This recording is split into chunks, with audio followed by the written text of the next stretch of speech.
ओम श्री गणेशाय नमः। आप सभी को गणेश चतुर्थी व्रत कथा की हार्दिक शुभकामनाएं। आप सभी पर गणेश जी की कृपा सदा सर्वदा बनी रहे। आज की वीडियो में हम सुनेंगे गणेश चतुर्थी व्रत कथा। आपसे अनुरोध है कि कथा को पूरा अवश्य सुनिएगा। तो चलिए शुरू करते हैं गणेश चतुर्थी व्रत कथा। सतयुग में 100 यज्ञ करने वाले एक पृथु नामक राजा हुए। उनके राजा अंतर्गत दयादेव नामक एक ब्राह्मण रहते थे। वेदों में निष्णात उनके 4 पुत्र थे।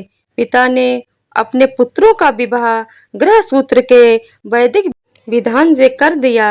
उन 4 बहुओं में बड़ी बहू अपनी सास से कहने लगी, हे सासू जी, मैं बचपन से ही संकटानाशक गणेश चतुर्थी का व्रत करती आई हूँ। मैंने पितृगृह में भी इस शुभदायक व्रत को किया है। अतः हे कल्याणी, आप मुझे यहाँ व्रतानुष्ठान करने की अनुमति प्रदान करें। पुत्र वधू की बात सुनकर उसके ससुर ने कहा, हे बहू, तुम सभी बहुओं में श्रेष्ठ और बड़ी हो। तुम्हें किसी प्रकार का कष्ट नहीं है और न तुम भिक्षुणी हो। ऐसी स्थिति में तुम किस लिए व्रत करना चाहती हो? हे सौभाग्यवती, अभी तुम्हारा समय उपभोग करने का है। ये गणेश जी कौन है? फिर तुम्हें क्या ही करना है?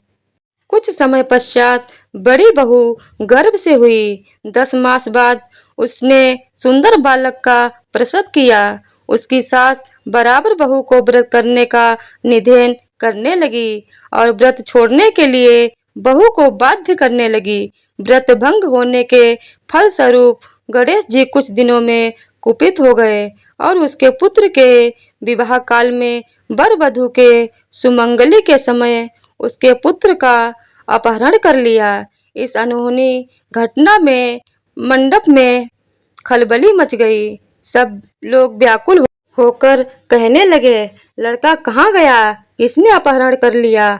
बारातियों द्वारा ऐसा समाचार पाकर उसकी माता अपने ससुर दयादेव से रो रो के कहने लगी, हे ससुर जी, आपने मेरे गणेश चतुर्थी व्रत को छुड़वा दिया है, जिसके परिणाम स्वरूप ही मेरा पुत्र गायब हो गया है। अपनी पुत्र वधू के मुख से ऐसी बात सुनकर ब्राह्मण दयादेव बहुत दुखी हुए।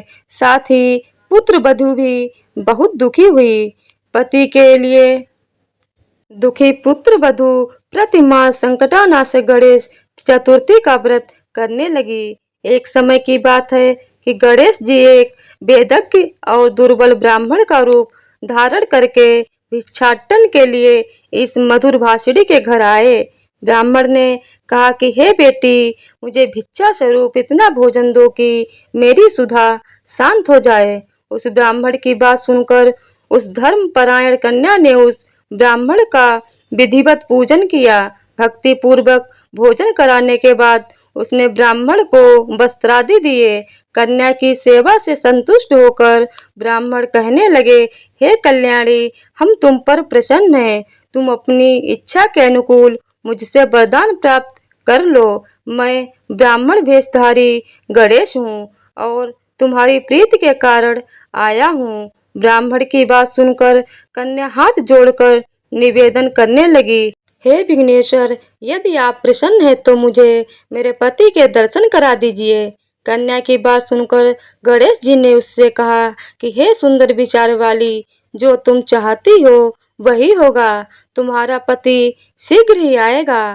कन्या को इस प्रकार का वरदान देकर गणेश जी वहीं अंतर्ध्यान हो गए।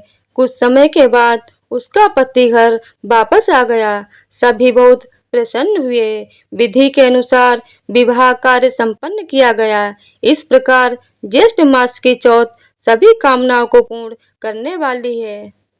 इसी प्रकार जो कोई भी गणेश चतुर्थी का व्रत करता है या कथा को सुनता है, उसकी सभी मनोकामनाएं पूरी होती हैं। तो बोलिए भक्तों, ओम श्री गणेशाय नमः।